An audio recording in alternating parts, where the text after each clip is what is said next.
Ah, man, can't find my neti pot anywhere. Guess I'll have to find a nice at-home alternative.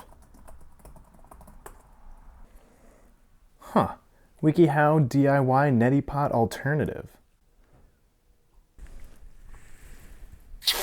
Hello, welcome back to my channel. As I'm sure you may know, there's a lot of weird stuff on WikiHow. Today I'm going to take you through some of my recent WikiHow favorites. There's some really weird ones. Also, I have like another 10 or 15 of these that I didn't even get to talk about that are equally weird, like how to calculate pi by throwing frozen hot dogs, or how to pretend that you're a baby. Leave a like if you want me to make another one of these. I have plenty to talk about. But before that, these past few days I've been researching how to make my channel better, how to get more people to watch my stuff.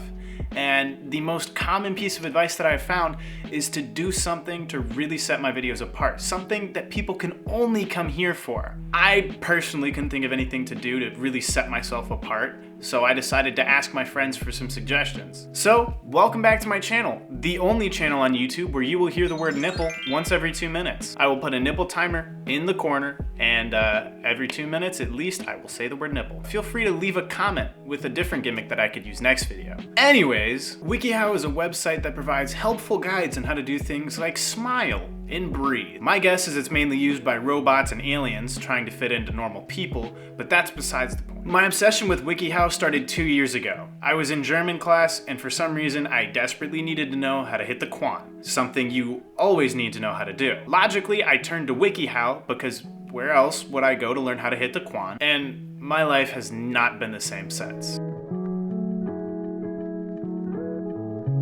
The first thing you're greeted by when you look up how to hit the quan on WikiHow is spread them cheeks. If that doesn't tell you what kind of a ride you're in for, I don't know what does. I'm not going to spend too much time on the hit the quan article simply because there's so many other just weird ones that are way better. But I do want to take you through the breakdown moves that they provide. There's also something so magical about the videos that go along with these. These people simultaneously look like they're having the most fun of their lives, but they're also in so much pain. I guess that's just the life of being a WikiHow employee. My two favorites are the please watch yourself and the man, somebody get the ref, because they're the exact same dance with the exact same video, but they just named them two different things. And another really good one is the go blah da da da da. Blah da da da. Like a gun. From here, I started exploring other dance tutorial WikiHows, like how to do the Cupid Shuffle, which could just say listen to the Cupid Shuffle. Dang it, I messed up again. Now that I'd mastered hitting the quan, I needed to learn how to dab. So obviously, I went back to WikiHow and I started looking. Step 1, starting the dab. Am I dabbing yet? Is this how you dab? Is this how you do it? So you go through the steps and they really break it down for you in detail, which I love these videos. You can tell somebody put so much effort into these just on the animations alone to teach a 13-year-old how to dab. I love this description here. You can repeat the dab multiple times on one side or switch sides. If you switch sides, then repeat the same dab movement on the other side with your other arm. Keep switching back and forth along with the music. Hey, some of us are gonna head back to my house. You wanna come with? Are you able to stop? You don't have to dab forever, right? Spending the past 2 days on WikiHow, I really found some interesting stuff. Not only was I amazed that there were more than 1 million people seeking out advice on how to be okay with having a communist friend, but also that there were 81 people who felt they had something to share on being okay with having a communist friend. This article feels like it was written by somebody who was raised with a very far right-leaning attitude, very patriotic, very proud of America. But then they're also, as they learn on their own, they're starting to find out that they lean left more themselves. My favorite line in here is, communism cares about the environment, like the USA. America, where boy do we love the environment. We care about it so much. It's like #1 priority up here. This is all we think about day in and out. That's why we have New Jersey. It's also nice that in an article about accepting your communist friend, it says, try debunking a political theory. No, that's the opposite of acceptance. One other fun thing to look at in all WikiHow articles is the community Q&A section, which is at the bottom of each article, where they let members of the community and experts in the field answer questions.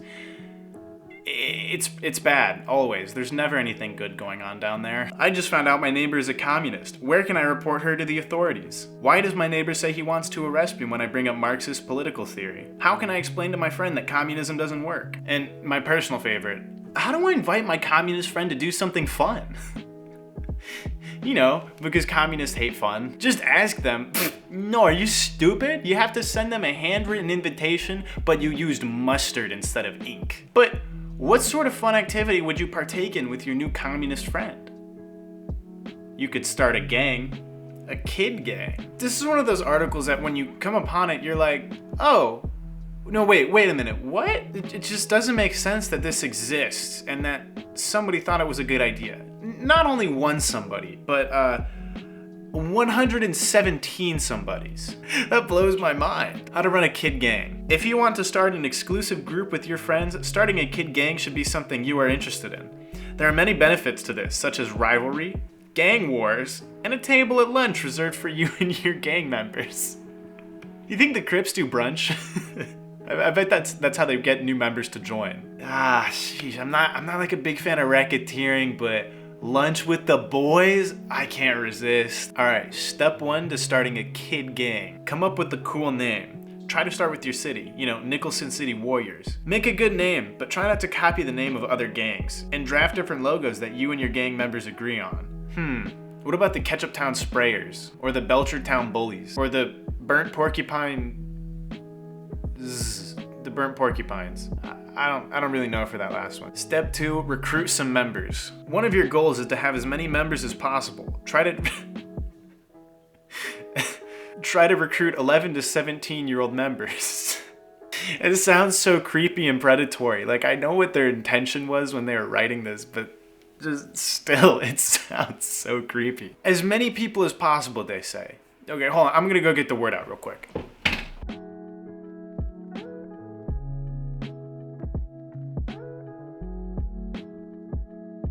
Okay, sorry. Apparently you can't put up flyers asking 11 to 17-year-olds to join your gang. It's a dumb rule if you ask me. Step 3, come up with a gang sign to flash your members. This is written for kids. Remember that. You're going to want to have a quick way to identify other members of your gang once membership has become infectious. Yeah, my gang's pretty infectious. We have to rent out 3 whole Denny's for our Friday brunches. Simple yet distinguishable hand gestures will get your gang noticed in your territory. I don't like the phrasing of that. I really don't. That's like, it'll get your gang noticed. Noticed by who? The authorities? That's bad. You want to draw as little attention to yourselves as possible. Whose idea was it to tell kids to create gang signs? Who signed off on this? Because these are like professionally illustrated. Somebody at the WikiHow HQ said yes to this and sent it to their illustrator. I actually have this theory that all the decisions at WikiHow are made by a goldfish. And what they do is they have a Ouija board and they put the goldfish's tank on top of the Ouija board and it swims around and they just write down whatever letters it goes over top of. Step 4, get the gear. You know, gang gear, the gear for gangs. Have at least one computer in your house for data. You know, gang data. At least one of you will have to go to gang college to become a gang accountant so you can record all your gang data first. Make wooden tools and weapons for gang play. Wear your gang colors to represent your gang. All members should have a bike, scooter, or a car and have patrols out on the street for rival gangs. Is it just me or does this seem like a bad idea? Telling kids to make weapons, wear colors, and patrol the streets for their play gang just sounds like a real gang, but kids. One of them's gonna like shoot somebody and then go to court and their defense is gonna be like, oh, it was just a play gang, it was play murder, it doesn't actually count. Step 5, find your turf. Find a spot around your city where you'll hang out, like the woods, a forest, a car park, a school, or an abandoned building. None of those are good ideas. Let me explain why. A bunch of kids meeting in a car park, the forest, or an abandoned building is going to end with one of them dying. Somebody's getting kidnapped or somebody's getting mugged by a drug addict. I don't know which would happen first, a murder or a kidnapping, but leave your bets in the comments below. Let's place money on this. Let's see what happens first. But this school is probably the funniest one for me, especially because it doesn't even like specify their own school, just like any school. Hey, what are you doing here? Don't you know this is our turf? Yeah, go back to algebra, nerd. What if their rival gang's colors were the school's mascot's colors? So they're just like trying to pick a fight with the school mascot the whole day? Step 6, assign jobs for members. I love this picture.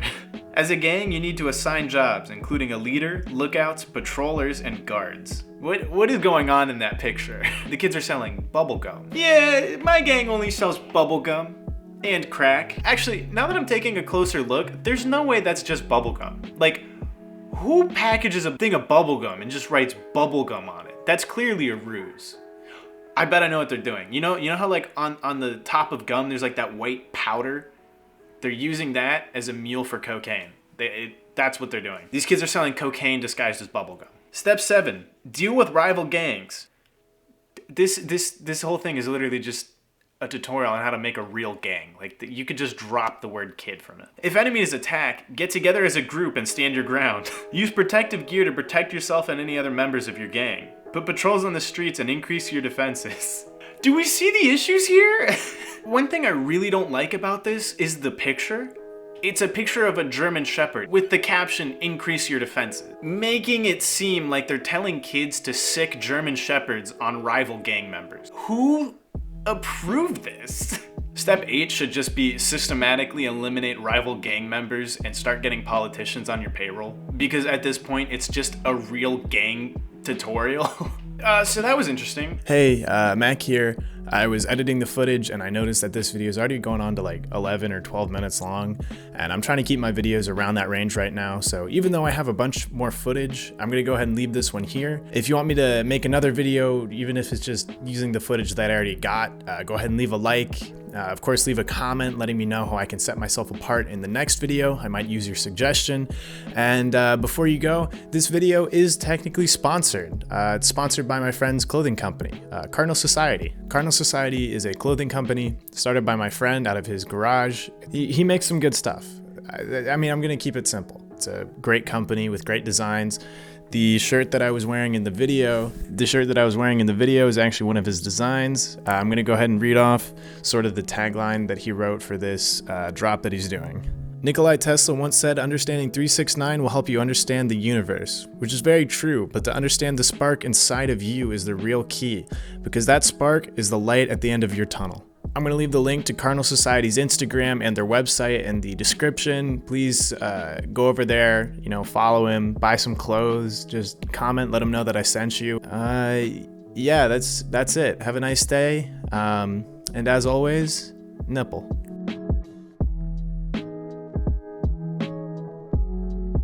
Oh, this video took forever.